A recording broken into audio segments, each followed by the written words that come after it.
Bakit suot ni Venice ang kwintas na to? Di ba yung kwintas na yan yung sinasabi mo sa akin noon?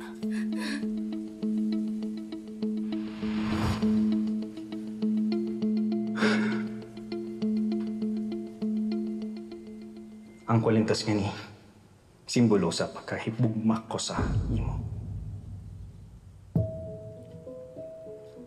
Nagpasa-pasa sa pamilya namin. Ikaw ang pamilya ko, Palangga. Saan niyo nakuha to? Tell me, saan niyo nakuha to? Kwintas po yan ni Venice nung pagkabata pa niya.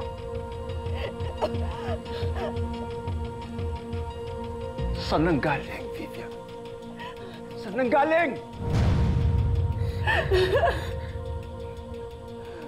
Susuot po yan ni Venice nung binigay siya sa akin ng kaibigan ko para paampon. That's okay. Anong ibig mo sabihin, Vivian? Hindi mo anak si Venice? It's true. Alam po ni Venice. Alam din po ni Sugar. Ampun lang po si Venice. Pero hindi po namin sinasabi sa lahat ng mga tao. Ayaw po namin ipaalam. Vivian, ano ang pangalan na nagpaampon sa'yo? Sino?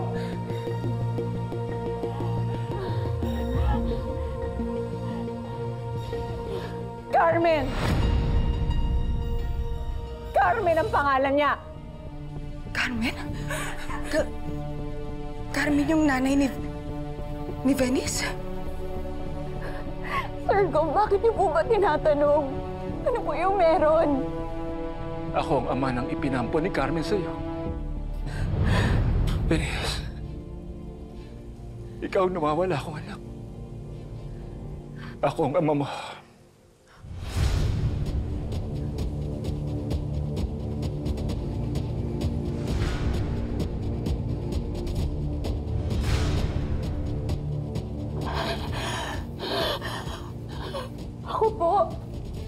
Ako po yung anak niya, Sir Gov. Vivian, paano mo nakilala si Carmen? Ano ang sinabi niya tungkol sa akin?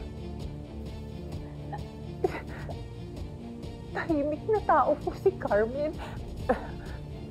May isa pagka-misteryoso nga yung kaibigan kong yun eh.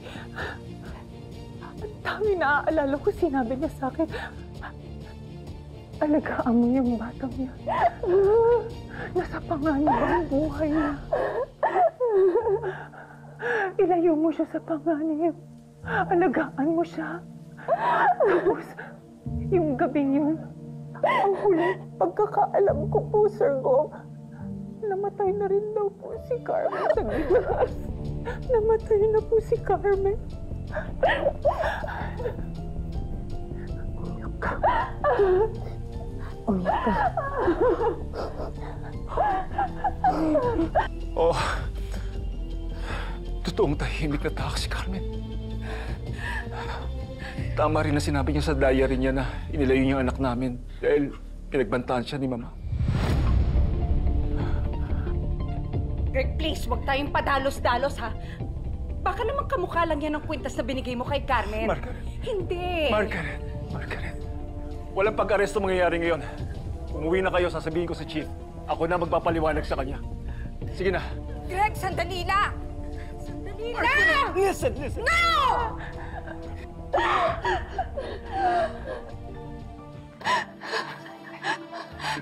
Itayo natin siya. Stand up.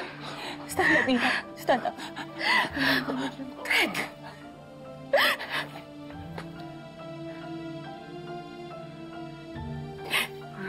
Hindi pa rin ako makapaniwala na kayo pala yung papa ko. Na after all these years, kayo pala yung tunay kong ama.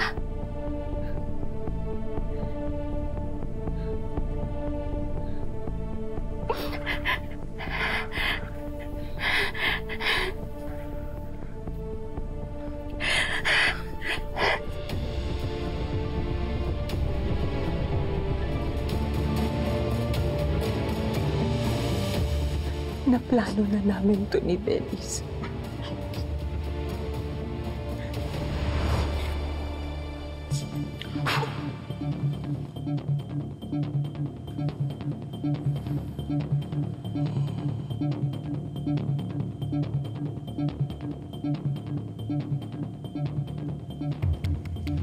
Labas niyo naman na po yung anak ko, hindi dinukot niyo. Pasensya na. Hindi pwede. Baka kasi magsalita ka pa eh.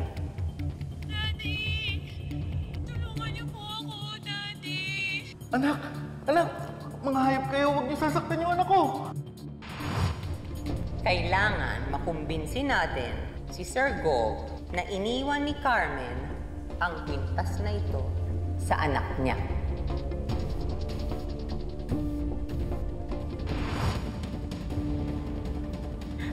Umiyak ka.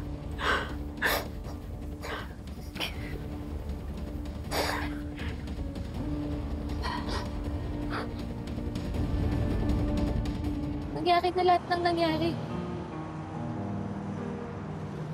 At wala naman akong pinagsisisiyan. Kasi napagtagumpayan ko lahat kahit hindi mo ako tinulungan.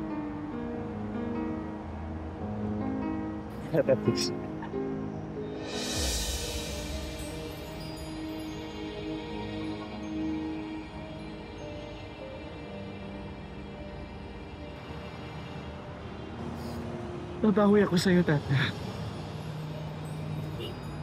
Gusto ko ipakita sa'yo kung gaano ka talaga mahalaga sa akin. Ipaglalaban na kita, Tata.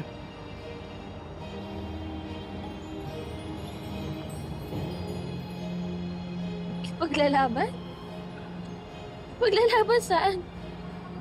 Ano na naman sinasabi mo? Sige na, marami pa akong gagawin.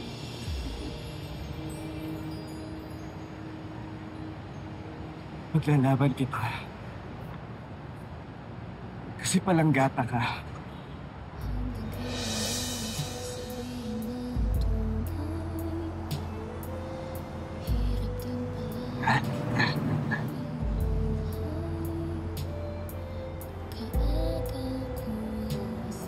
Mahal kita, Tata.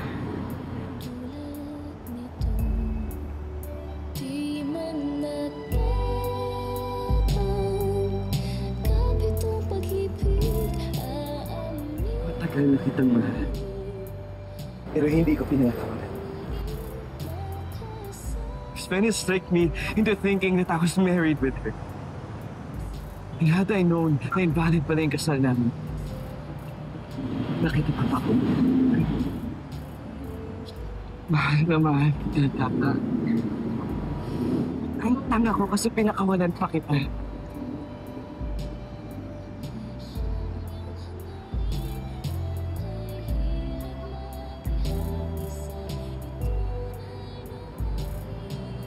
Mahal mo rin ako, Tata. Sinabi mo sa simbahan.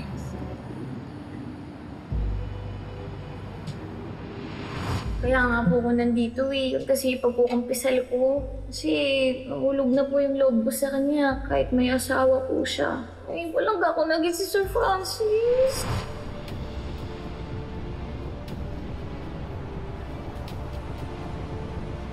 Malungkot ka lang, Francis. Pero alam, hindi mo kailangan para mawala yung lungkot mo.